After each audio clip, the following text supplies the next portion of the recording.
En el continuo drama de la evolución, las especies vienen y se van, viven, compiten y mueren. La extinción es la desaparición de una especie. Podríamos decir que una especie tiene una fecha de nacimiento, vive durante un tiempo y se extingue y desaparece. Entre un 95 y un 99% de las especies que han existido en el planeta se han extinguido. Por término medio, una especie se extingue después de unos 4 millones de años de existencia. Puede tardar menos tiempo o puede durar mucho más. Pero todo forma parte del proceso normal de la extinción, que siempre está ahí, siempre está sucediendo. Las condiciones cambian, aparece un nuevo depredador, quizá cambia el clima, quizá aparece de repente una cordillera, hay cambios geológicos y como consecuencia una especie determinada no puede seguir viviendo y se extingue. La extinción de especies que no pueden adaptarse o competir abre oportunidades a nuevas especies, a nuevas formas de vida, en un ciclo constante. De modo que la evolución y la extinción se equilibran. Pero, ¿qué ocurre cuando una catástrofe a escala planetaria aniquila a un gran número de especies en una gran extinción masiva?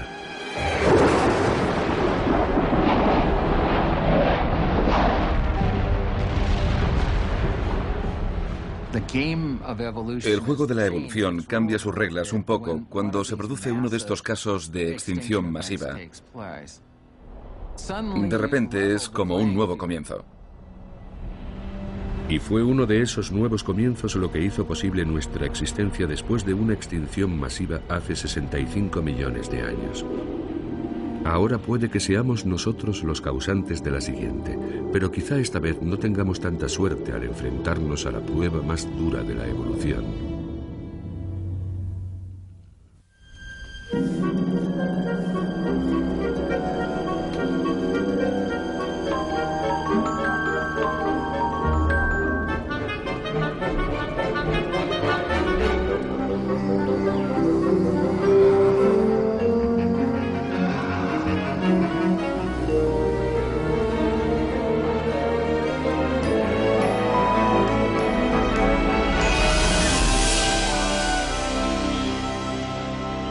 Evolución. Extinción. 5 veces en los últimos 500 millones de años, una extinción masiva ha acabado con la mayoría de las especies vivas del planeta. La Tierra misma nos cuenta esta asombrosa historia con sus registros geológico y fósil que se extienden a lo largo del tiempo. Hoy en día, los rebaños de ovejas recorren las tierras altas del desierto de Karoo, en Sudáfrica. Pero hace 200 millones de años, el Karoo era el hogar de animales que apenas podemos imaginar. Era su mundo, y de repente desaparecieron. El geólogo Peter Ward está aquí para estudiar los secretos de la mayor extinción masiva de la historia, la que exterminó a aquellos animales. Y es un desafío que a cualquiera le parecería imposible. A finales de 1999 pasé 3 semanas acampando junto a una vieja granja abandonada. Recorrí los alrededores y detrás de aquella granja encontré un viejo cementerio familiar. En una de las tumbas estaba enterrado un matrimonio. A su derecha descansaban sus 2 hijos. Las lápidas estaban fechadas, creo recordar, entre 1892 y 1897. La madre había sido la primera en morir, y el hijo más joven había muerto en 1897, a los 42 años. Todos ellos habían fallecido en un periodo de 5 años. Aquí tuvo lugar una tragedia, y no sabemos nada de lo que sucedió. En el epitafio dice, que quiere decir, tomad mis cenizas y esparcidlas sobre la tierra. Así que hace 100 años esta familia desaparece de la faz de la Tierra y no tenemos la menor idea de qué los mató. Así es. ¿Y cómo voy a poder averiguar lo que mató a los animales que vivieron en esas montañas y cuyos fósiles tienen 250 millones de años?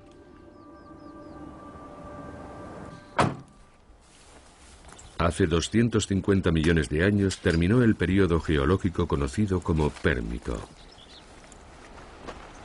Y fueron las rocas del Pérmico las que dieron a Peter Ward las primeras pistas. En este tipo de estratos a menudo hay fósiles. Aquí en el Karoo se suelen encontrar muchos fósiles. Los hay de dos tipos. Por una parte hay esqueletos y por otra hay restos de actividad animal. Algunos animales excavan madrigueras, hacen pequeños túneles en los estratos.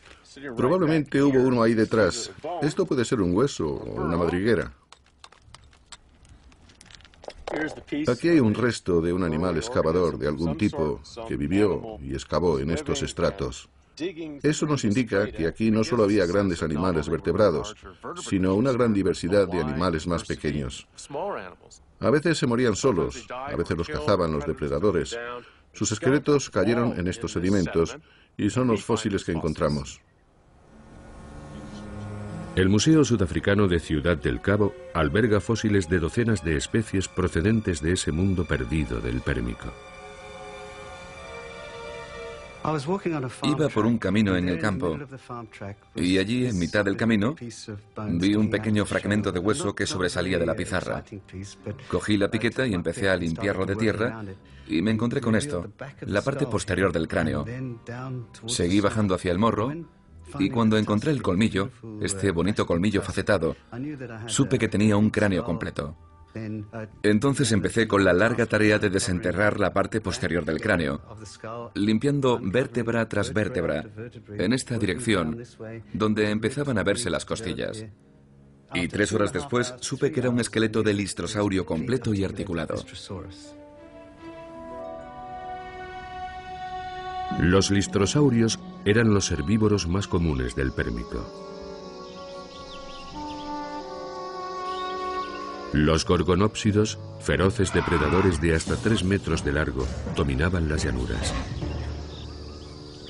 Pero el período pérmico termina repentinamente. El registro geológico muestra un cambio catastrófico en el umbral del siguiente período geológico, el Triásico. Los geólogos podemos trepar a través del tiempo. Ahora voy a subir unos 15 metros por esta pendiente, y eso significa que habré recorrido entre 2000 y 5000 años. Este es el último estrato del Pérmico. Solo con subir este escalón ya estoy en el Triásico.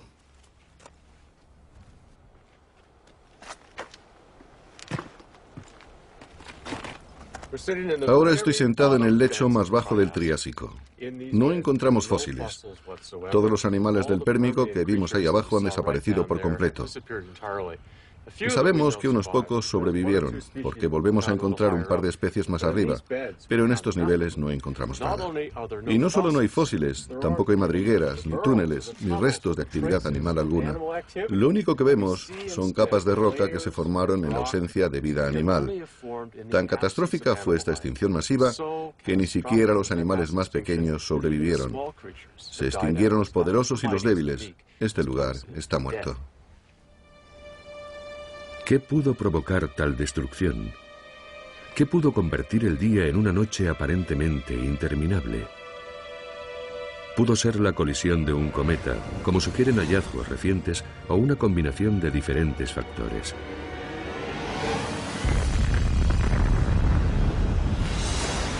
Descendió el nivel del mar. Se produjo un fuerte ascenso de las temperaturas a escala global. Hubo erupciones volcánicas que depositaron 1 millón de kilómetros cúbicos de lava. La atmósfera cambió al aumentar el nivel de dióxido de carbono. Se destruyeron ecosistemas en todo el mundo. Y se produjo la extinción masiva, el resultado más dramático posible del proceso evolutivo. La extinción del Pérmico fue una época en la que, si estuviéramos jugando a la ruleta rusa, sería como si tuviéramos una pistola con 10 recámaras y cargáramos 9 balas. Hiciéramos girar el tambor y disparásemos. Tendríamos una posibilidad de entre 10 de sobrevivir. En una extinción masiva, cuando muere una especie, no muere sola. La desaparición de una especie contribuye a la caída de otras. Podemos compararlo con un castillo de naipes. Cada especie sustenta a otras en cierto sentido. Porque el animal que comes es la carta sobre la que te apoyas, la que te da tus energías.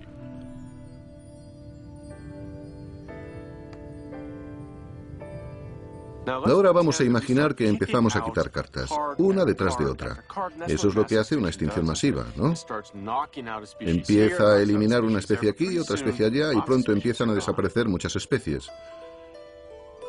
Y ya no se trata de que desaparezcan especies sueltas. Al final se cae todo el castillo de naipes.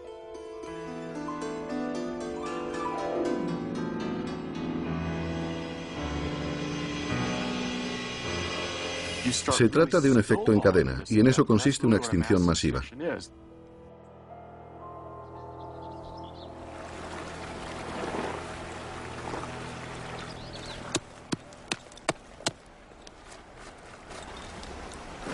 Las rocas cuentan la extraordinaria historia de lo que sucedió a continuación. Por encima del estrato desierto aparecen nuevos signos de vida. Sabemos que sobrevivieron muy pocos animales que estuvieran presentes antes de la extinción.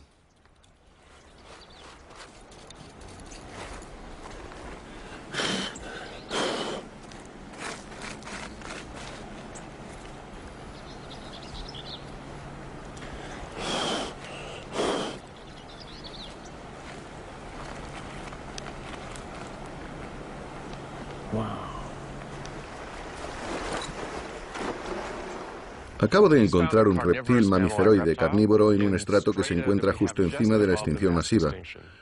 Este fue uno de los animales que sobrevivió.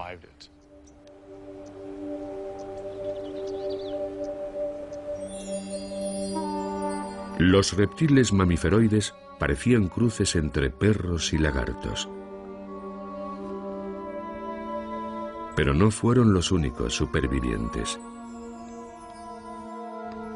Dos linajes que sobrevivieron tuvieron más adelante una tremenda importancia. Los dos son animales bastante pequeños. Empiezan a evolucionar porque el mundo está vacío. Y los mundos vacíos producen un número tremendo de diversificaciones evolutivas.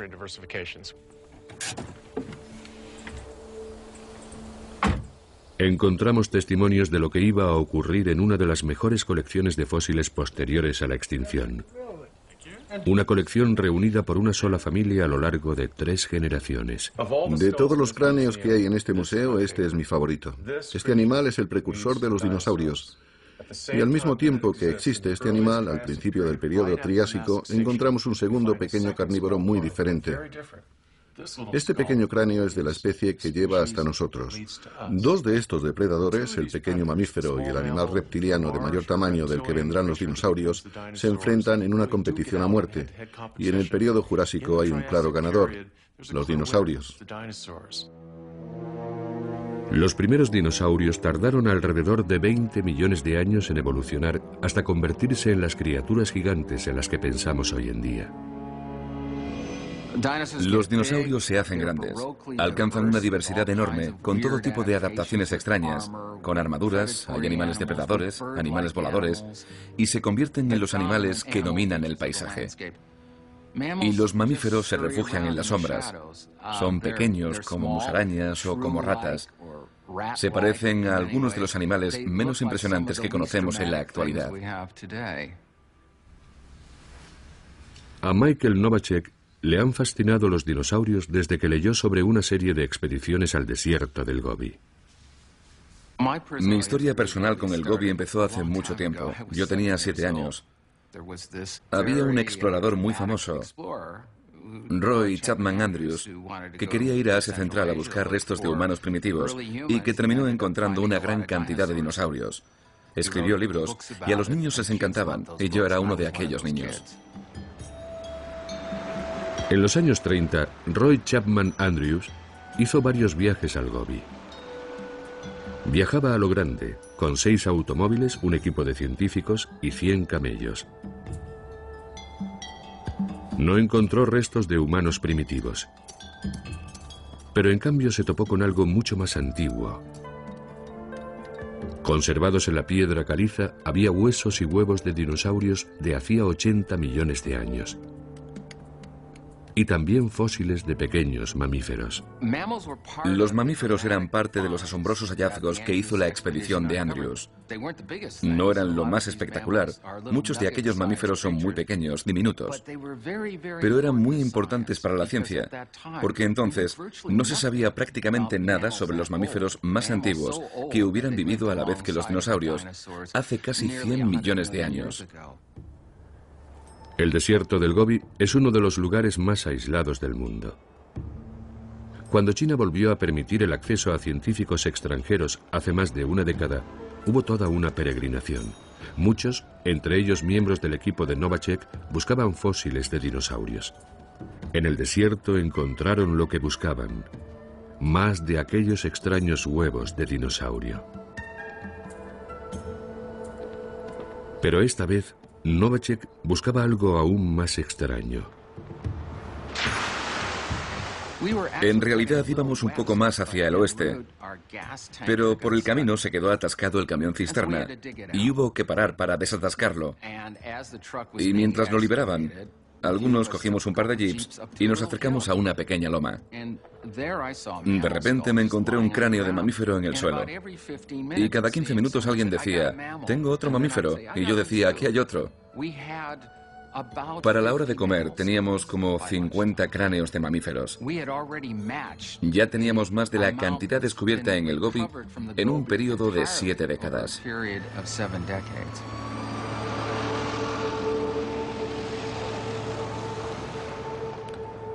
Este es de los más grandes. Esto es el cráneo, y aquí se puede ver los incisivos. En realidad no es más grande que el de una ardilla, o lo que llamamos hoy en día un pequeño mamífero. Y hay diferencias con algunos de los cráneos más pequeños. Entre estos dos tamaños está prácticamente la totalidad de los mamíferos que existen durante la era de los dinosaurios. Como muchos de sus descendientes actuales, los mamíferos sobrevivieron haciéndose prácticamente invisibles. Eran nocturnos, se alimentaban de carroña y se reproducían muy rápidamente. Los mamíferos empiezan a tener cerebros mejor desarrollados. Los ojos se hacen más grandes. E incluso en el esqueleto, detrás del cráneo, empezamos a ver rasgos de transición muy interesantes. En la región pélvica empiezan a aparecer huesos divididos que sugieren un soporte para la cavidad abdominal. Probablemente servía para soportar una bolsa, similar a la de los marsupiales actuales, como las zarigüeyas y los canguros. Una transición entre un comportamiento más primitivo, ovíparo, y otro más avanzado. Una forma de reproducción más avanzada, como la de los mamíferos placentarios actuales como nosotros. Pero los mamíferos siguieron siendo ciudadanos de segunda, en un mundo donde los dinosaurios dominaron, hasta que volvió a ocurrir lo inconcebible hace 65 millones de años.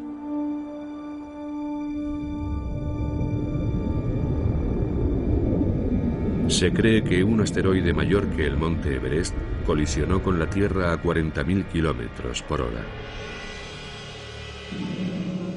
Los mamíferos estaban acostumbrados a evitar a los dinosaurios, pero un asteroide era algo totalmente distinto.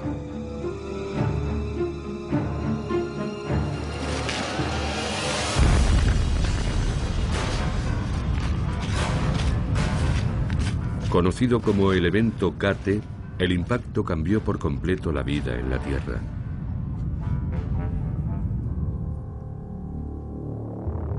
Los pequeños mamíferos sobrevivieron, pero en un paisaje de muerte y destrucción.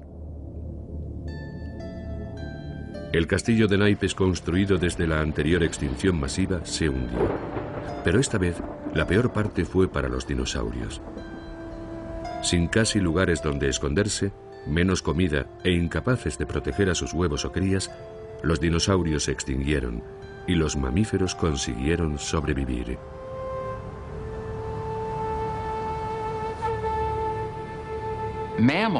Los mamíferos que sobrevivieron a este evento siguieron siendo pequeños, quizá durante otro par de millones de años. Entonces empiezan a crecer un poco y a diversificarse. Se produce una especie de efecto de retraso con el evento Kate. Quizá hay una recuperación del ecosistema y entonces es cuando los mamíferos se desarrollan. La extinción masiva les había proporcionado una oportunidad inesperada.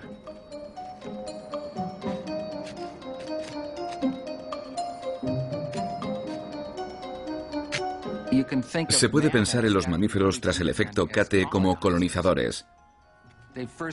Primero aterrizaron y dieron sus primeros pasos en una tierra que les ofrecía gran cantidad de ventajas, y no tenían que competir con esos gigantescos dinosaurios herbívoros o carnívoros. Se extienden y pueblan el mundo entero. Compiten y se diversifican hasta que los animales más grandes de la Tierra son mamíferos. Hace unos 35 millones de años, la evolución de los mamíferos produjo los primeros monos y simios verdaderos a partir de primates algo más pequeños. A partir de ahí, generación tras generación, el proceso de adaptación y cambio, de evolución, continúa. Hace entre 5 y 6 millones de años, en África, aparecen los primeros primates humanoides.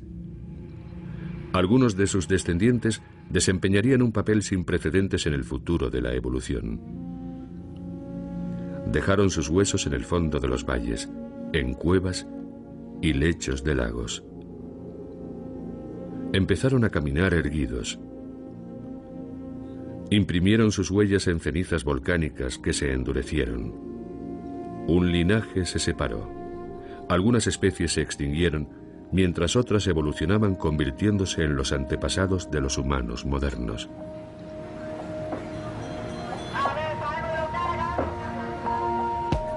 Hoy en día, la Tierra hierve de humanos. Esto es Bangkok, la capital de Tailandia. Tiene 10 millones de habitantes y sigue creciendo. Ahora hay más de 6.500 millones de seres humanos en el planeta. Incluso los dinosaurios huirían de nosotros.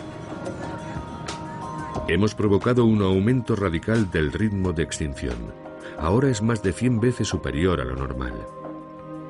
A muchos científicos les preocupa que nosotros seamos el próximo asteroide que traiga la sexta gran extinción masiva a la Tierra.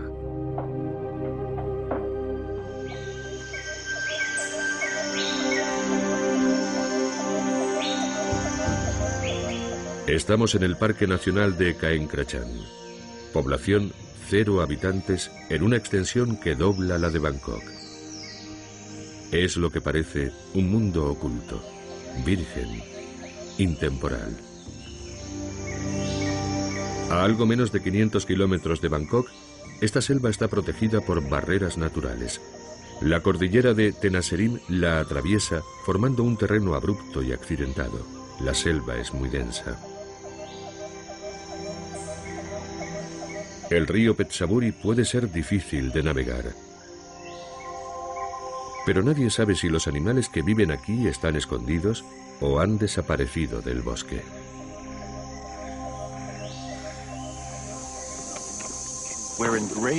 Existe un grave peligro de que se produzca el síndrome del bosque desierto.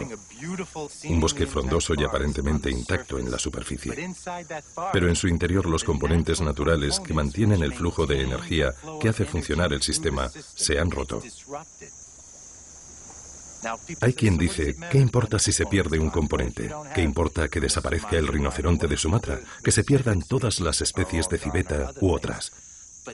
Pero cada especie ha evolucionado para desempeñar un papel increíblemente importante en este complejo rompecabezas.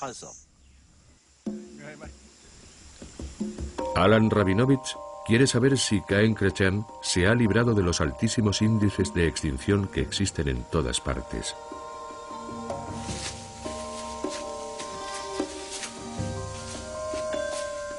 Para ello, él y su compañero Tony Lynham están recogiendo datos sobre el número de animales que viven en el parque, en especial los carnívoros.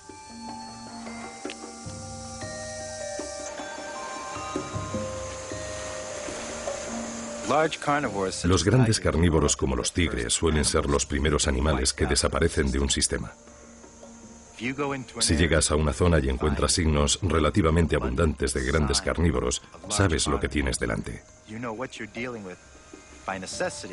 Es un hábitat natural muy sano, o al menos aparentemente estable.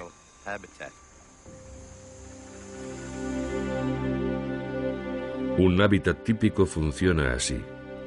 La luz del sol, los nutrientes y el agua hacen crecer las plantas. Las plantas sirven de alimento a los herbívoros, que a su vez sirven de alimento a los carnívoros. Por término medio, 50 kilos de plantas sustentan a 5 kilos de herbívoro, que a su vez sustenta a medio kilo de carnívoro. La existencia de carnívoros sanos indica que la selva está sana. La última vez que estuvo aquí Alan Rabinovich, los datos del bosque eran buenos. Hace más de 10 años llegué aquí al Parque Nacional de Caen Krachan y fue una alegría ver que esto estaba maravillosamente intacto en cuanto a vegetación. Pero lo mejor de todo fue que encontré rastros de tigres por todas partes. Seguía pequeños ríos y veía familias de nutrias que se ponían a nadar a mi alrededor. Por las noches venían elefantes a mi campamento. Los gibones cantaban todas las mañanas. Los calaos volaban por encima de nuestras cabezas todo el tiempo. Este era un bosque sano, intacto, relativamente libre de cazadores, lo que lo convertía probablemente en un lugar excepcional en Tailandia. De hecho, cuando recorrimos todo el país, al final del estudio, se vio aún con más claridad que Caen Krachan era con diferencia el bosque más virgen, más intacto que quedaba en todo el país. ¿Pero sigue siendo así actualmente? En la búsqueda de la vida, cada parada aporta nuevos datos. Recientes de elefante, buen tamaño, y de felino, de un pequeño felino. El grupo utiliza las sendas de los elefantes para moverse por la selva. Esto es una senda de elefantes. Son los senderos que los elefantes están recorriendo constantemente. Y cada vez que pasan junto a esta liana, la empujan hacia allá y luego vuelven a empujarla hacia aquí.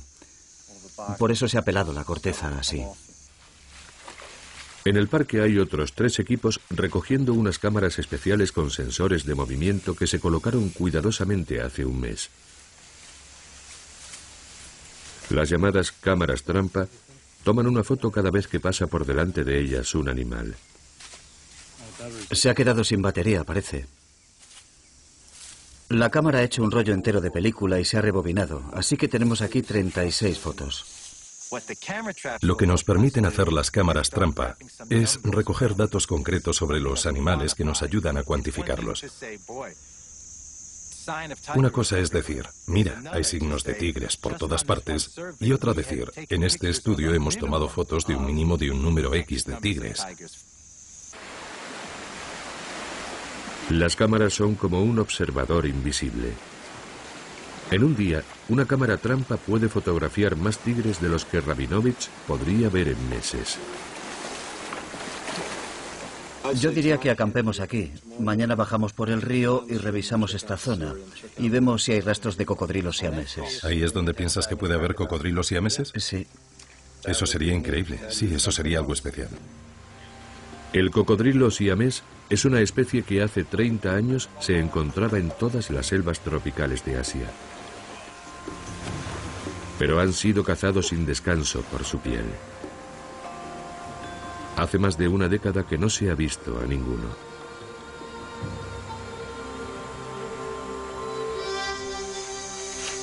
¿Es esto, Tony? Sí. Parece que estas son recientes, ¿no? Oh, sí, estas son recientes. El cocodrilo siamés es una especie que se consideraba prácticamente extinguida en este país y muy gravemente amenazada en todos sus hábitats. Si demostramos que existe una población de cocodrilos siameses en Caen Krachan, eso convertiría esta región en una de las más importantes de todo el país. Al otro lado del río hemos visto huellas de un oso negro asiático, que es el oso más grande de Tailandia, y también huellas de un tigre muy grande. Llamamos a este sitio el Rincón de los Carnívoros porque aquí se encuentran los 3 grandes carnívoros. Con otro rollo de película y tras haber encontrado las huellas de los carnívoros, el equipo reanuda la marcha para recoger el resto de las cámaras. Pero de repente comienzan los problemas. No está la cámara. ¿Qué dices?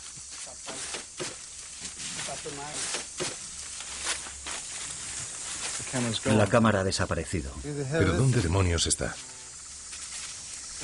Alguien la ha robado. Mierda, la han robado. Sí, ahí se ve que la han cortado. La han cortado por aquí. Alguien ha pasado, ha cortado el bambú y se ha llevado la cámara. Eso puede significar que hay ladrones. O puede significar que hay más cazadores de los que creíamos en la zona. No está. No está. Se han llevado la cámara trampa. ¿Y esa? Tampoco está. No me lo puedo creer. Qué estupidez. ¿Por qué está pasando esto? ¿Por qué se llevan las cámaras? ¿Qué significa que se lleven las cámaras? Significa muchas cosas. En cuanto a los datos, es una pérdida enorme. Cuesta una cantidad increíble de tiempo y de trabajo planificarlo todo. Simplemente llegar hasta una zona como esta. Elegimos esta zona porque está alejada de todo. El hecho de que las cámaras hayan sido robadas y destrozadas es muy mala noticia. No me había ocurrido nada así en los más de 20 años que llevo viniendo aquí. Parece que alguien ha pasado por delante y la cámara le ha hecho una foto y no querían que eso ocurriera. Así que han intentado llevarse la cámara. Han intentado romper el cierre, pero el cierre tiene un cable de acero. Y no han podido llevársela. Así que han intentado destrozar la cámara, la película, y han cogido un cuchillo y han metido el cuchillo por la parte superior. Ya no me sorprende que haya gente en todas partes en este mundo. Me sorprendería más que encontráramos algún lugar donde no llegara absolutamente nadie. Es un macho joven. Debía de tener unos 2 años. Mucha gente me pregunta por qué hago el trabajo que hago, por muchas razones, pero la principal es que estoy cansado de ver morir animales. Un pescador de una aldea cercana puede tener información sobre el volumen de caza que se produce en el parque.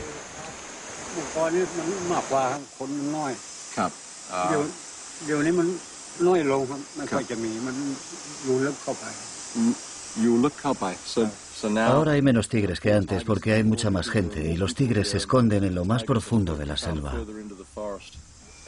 Pregúntale por las trampas.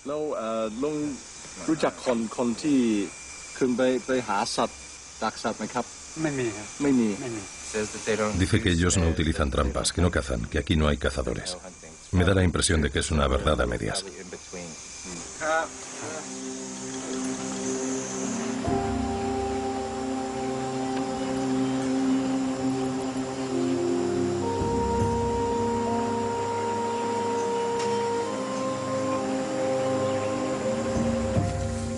El equipo de Rabinovich ha recuperado solo 3 cámaras de 10. La expedición podría ser un fracaso si los otros equipos no han tenido más suerte. El viaje termina en la aldea de Bongluk, un asentamiento de 70 familias al borde del parque. Si alguien sabe algo más, será el jefe de la aldea. Pregúntale si ha visto este animal. ¿Sabe lo que es este animal?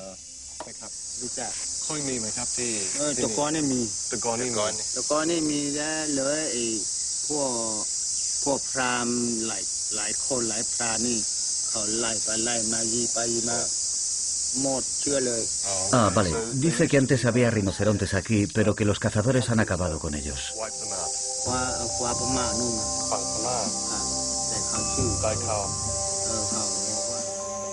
No hay duda de que la principal causa de extinción de especies a escala global tiene que ver con los humanos. Todo, desde la tala de bosques a la eliminación de hábitats intactos o la simple destrucción, todo produce cambios. Hoy en día la destrucción de hábitats es la primera causa de extinción. Las poblaciones humanas se extienden o simplemente intentan sobrevivir en un mundo donde la mayoría del espacio ya está ocupado. Por ahora no pueden hacer otra cosa que esperar a ver cómo les ha ido a los otros equipos y cruzar los dedos para que haya suerte.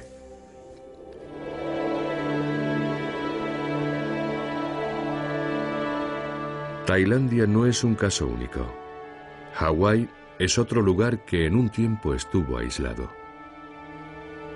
Pero desde hace siglos tiene que luchar contra la causa de extinción número 2, la invasión biológica de especies foráneas que atacan a las especies autóctonas.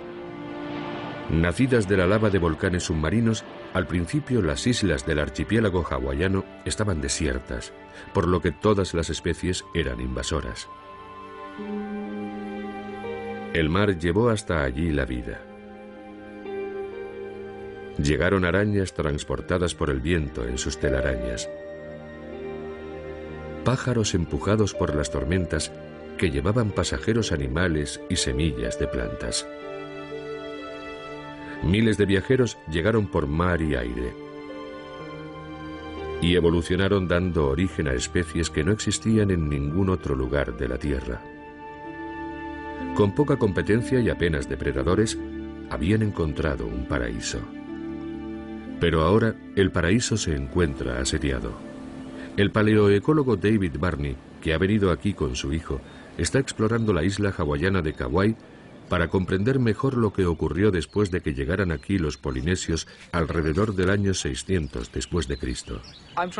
Estoy buscando sitios que puedan darnos una imagen general de cómo era el paisaje, donde haya información sobre las plantas, los animales, la actividad humana, todo lo que pueda ayudar a reconstruir el paisaje en su totalidad, lo que yo llamo la máquina del tiempo del pobre.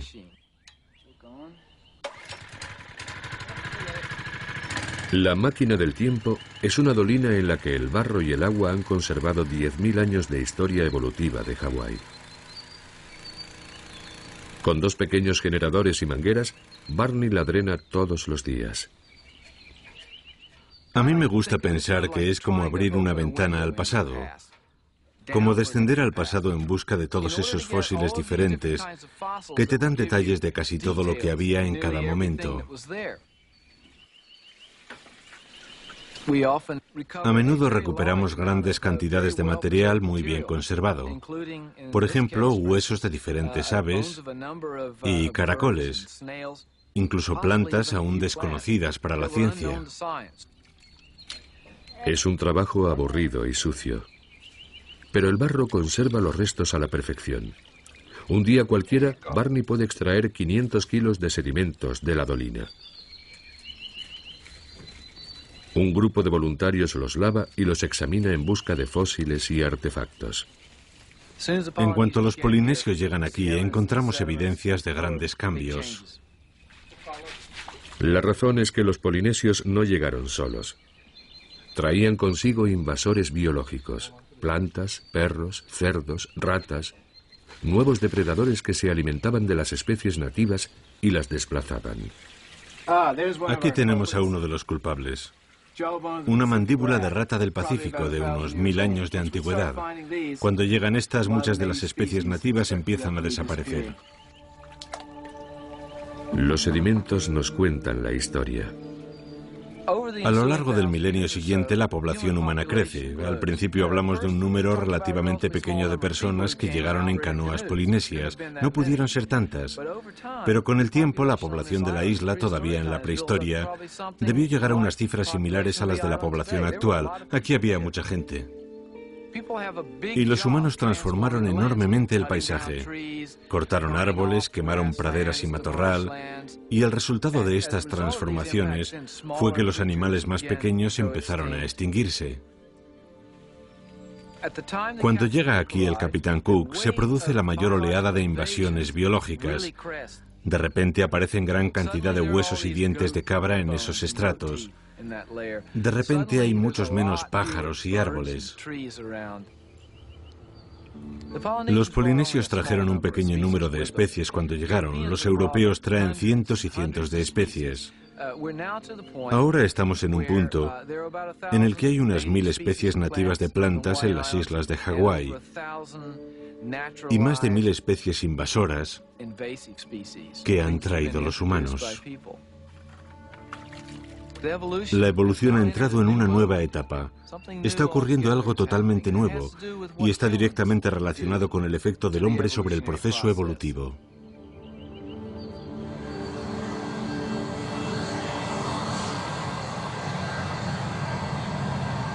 Hawái es un microcosmos que muestra los efectos que están provocando hoy día las invasiones biológicas en el planeta. En todo momento hay 100.000 personas volando en aviones sobre el océano Atlántico de un continente a otro. Se envían mercancías a los rincones más lejanos de la Tierra en cuestión de días o incluso de horas. Con ellas viajan pasajeros más pequeños que no volverán a subir a los aviones con sus portadores para volver a casa. En los cargueros, los depósitos de lastre se llenan de agua en un puerto y se vacían en otro. En ellos viajan especies invasoras, como el mejillón cebra, que llegó a Estados Unidos en 1988. Estos moluscos de unos 5 centímetros se reproducen rápidamente, invaden zonas de desove, atascan conducciones de agua y consumen plancton, que las especies nativas de peces y moluscos necesitan para sobrevivir. En la última década, el gobierno estadounidense ha gastado 4.000 millones de dólares en intentar exterminarlo. Muchos de los animales y plantas que llegan son capaces de adaptarse con facilidad a nuevos entornos y medrar. Algunos de ellos no causan problemas, pero preferiríamos que otros no tuvieran tanta facilidad para adaptarse. En este nuevo mundo interconectado, las especies invasoras que llevamos con nosotros están acelerando enormemente el ritmo de extinción de las especies nativas. Algunos de estos animales los trajeron individuos particulares como mascotas. Otros los trajeron para revenderlos, como mascotas o como productos de alimentación. Y algunos vinieron como polizones en diferentes aviones y barcos que llegaban aquí a Hawái. Ese es el caso de la culebra arbórea café. Original de Nueva Guinea, puede llegar a medir más de 3 metros. Durante la Segunda Guerra Mundial, estas serpientes se introducían en los trenes de aterrizaje de los aviones y se hacían un ovillo en los alojamientos de las ruedas, o se escondían entre la carga de los barcos. Cuando llegaban a Guam, escapaban y se refugiaban en la selva. Allí trepaban a los árboles en busca de comida. Los huevos de las aves nativas eran presas fáciles y 9 de las 11 especies originales de aves de Guam se extinguieron. Eso es. Aquí. Ahora el Departamento de Agricultura de Hawái ha empezado a utilizar perros de raza Beagle entrenados para buscar serpientes. ¿Dónde está? Esta vez es un entrenamiento, pero la próxima vez la búsqueda será real. Buena chica, buena chica. La última culebra arbórea café que apareció aquí venía en el tren de aterrizaje de un 747 de Continental Micronesia que había llegado el día antes desde Guam. Eso indica que las serpientes siguen llegando hasta aquí. La principal preocupación del Departamento de Agricultura de Hawái es que la culebra arbórea café se establezca en Hawái. Hawái encabeza la nación en cuanto a especies amenazadas, y muchas de esas especies son aves. Si Hawái pierde a sus aves nativas, también perderá a muchas de sus plantas nativas, y todo el ecosistema de Hawái se verá afectado para siempre. Y el paraíso que conocemos podría dejar de existir en cuestión de años.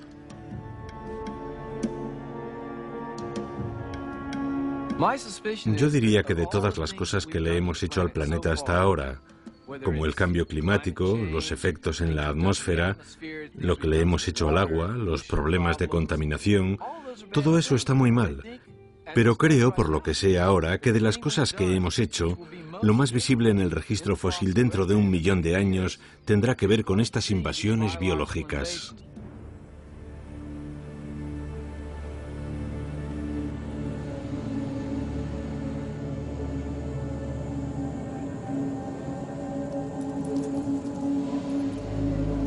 Los científicos han acuñado un término para los invasores biológicos. Las llaman especies maleza. Como las malas hierbas, son capaces de sobrevivir y adaptarse a casi cualquier hábitat, y asfixian a su competencia nativa. Son los grandes supervivientes. Se ha especulado y se ha teorizado bastante sobre por qué las especies invasoras tienen tanto éxito cuando se establecen en nuevos hábitats. Los animales que tienden a invadir son más móviles. Quizás se adaptan mejor a los cambios más generales en los hábitats. Son más flexibles con los cambios medioambientales. Eso les da algún tipo de ventaja competitiva. De todas las especies invasoras de la Tierra, nosotros somos la más móvil, la más adaptable y la más flexible con diferencia. La buena noticia es que probablemente seguiremos aquí mucho tiempo. La mala es que el mundo en el que vivimos puede cambiar mucho más. Según se acelera el ritmo de extinción, cada especie que desaparece hace más difícil la supervivencia de otras. La cuestión es, en nuestro mundo moderno, con nuestro castillo de naipes, ¿cuánto falta para que toda la estructura se venga abajo? ¿Hemos llegado a ese umbral?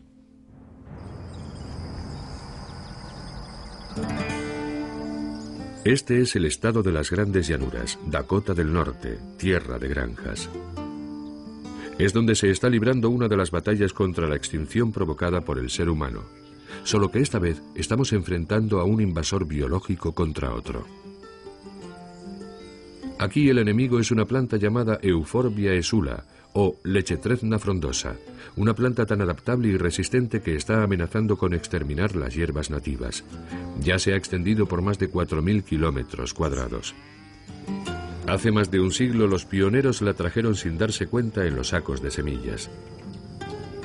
Ahora sus descendientes se ven obligados a hacer frente a las consecuencias. La lechetrezna limita el número de cabezas de ganado que puedo mantener en una pradera. Las vacas se comen la hierba que haya, pero si está infestada de lechetrezna, simplemente no la tocan. Tiene una savia lechosa muy amarga y no les gusta. El bisabuelo de Cy Kittelson se estableció en estas tierras. Hoy en día, Cy y su padre son dueños de 1.600 hectáreas. Esta especie invasora ha cubierto más de un tercio de su propiedad. Han probado a fumigarla con insecticida, pero no es fácil vencer a la Lechetrezna frondosa. Yo lo veo como un cáncer de la tierra y deja el terreno completamente inútil. El insecticida cuesta entre 25 y 30 dólares el litro y hacen falta unos 2 litros para fumigar una hectárea, así que cuesta unos 50 dólares por hectárea, y eso sin contar con tu tiempo. Eso viene a ser lo que cuesta la tierra. ¿Cuántas hectáreas podríamos cubrir? Chuck Weiser, el responsable de créditos agrícolas del banco local, conoce bien el coste económico de una invasión biológica. Lleva 25 años luchando contra la Lechetrezna frondosa de una forma u otra. La Lechetrezna frondosa es una planta perenne muy resistente que compite por los nutrientes y la humedad con nuestras hierbas nativas. Y las aventaja tanto en su capacidad de almacenar nutrientes como en su capacidad de regeneración y crecimiento. Pero si los insecticidas no acaban con ella, ¿cómo pueden los granjeros combatir a un invasor que se está apoderando del nicho ecológico de las hierbas nativas? La solución puede ser otro invasor descubierto cuando los científicos investigaron qué mantenía a raya a la Lechetrezna frondosa en su tierra de origen, Rusia. Es el escarabajo pulga. Se está combatiendo el fuego con el fuego en el plano evolutivo. Los escarabajos pulga se alimentan de las raíces y las umbelas de la planta y hacen agujeros que permiten que entren mohos. Vacían las reservas de nutrientes de la raíz, de modo que la van debilitando y cada vez se debilita más y más hasta que deja de crecer. Los primeros escarabajos pulga llegaron al condado de Ward en 1984. Cada verano, equipos de granjeros recogen escarabajos y los trasladan a las zonas invadidas. Estos pequeños escarabajos se reproducen tan rápido que si se liberan 100 ejemplares en un terreno, un año después se recogen 2 millones. Por tanto, el problema solo es trasladarlos al lugar adecuado. Nos dimos cuenta de que era difícil llegar a algunas zonas invadidas que estaban en terreno más abrupto y vimos que podíamos soltar los escarabajos más rápido utilizando una avioneta ligera que con cualquier otro método.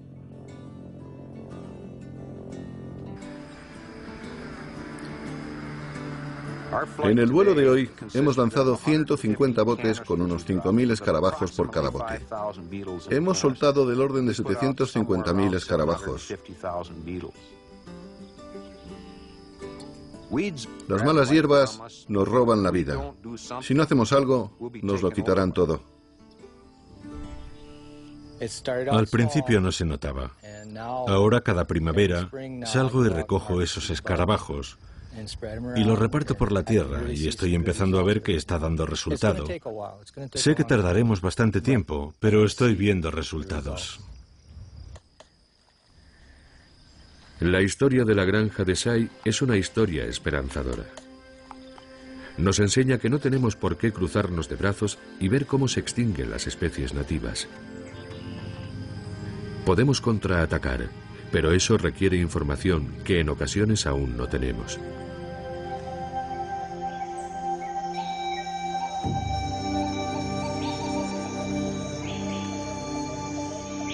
En Tailandia, la expedición de investigadores sigue esperando los datos que necesita.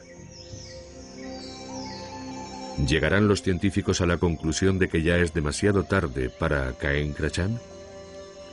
¿Se ha convertido en un bosque sin animales? Los otros equipos han conseguido recoger sus cámaras sin problemas.